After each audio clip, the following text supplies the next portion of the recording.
माँ मझी घरियाणी चैत्र पर्व एवं माँ घट परिक्रमा।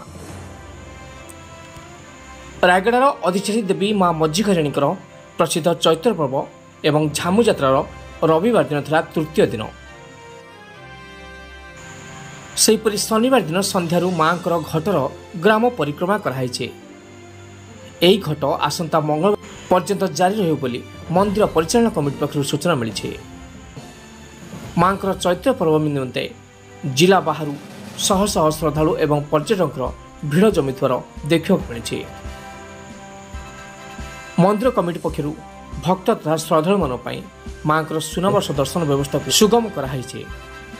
आसंता मंगलवार 23 तारिख दिन माँ झामु यात्रा अग्नि संजोग कर रात्रि पूजक कंटा दोली झुलन एवं अग्नि गमनागमन एवं पूर्णाहुति कार्यक्रम शेष होगा सहित चरु वितरण करा जिवो। रायगड़ा सुब्रत चौधरी रिपोर्ट।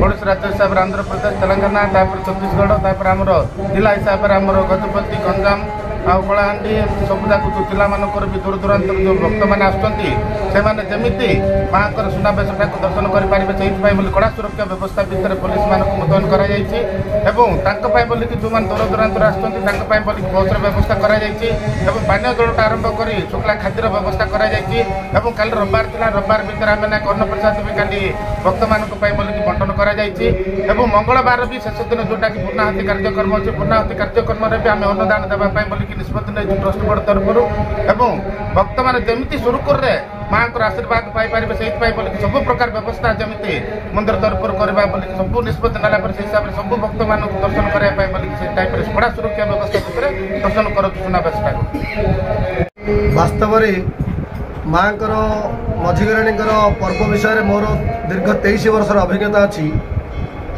23 वर्ष भितर देखी आमर यही पीठ को केवल ओडिशा नुह आपण कहला भली आंध्र प्रदेश, छत्तीसगढ़, भारतर विभिन्न प्रदेश लक्षाधिक भक्त ये समागम होती ये माँ का महत्व अलग अच्छी।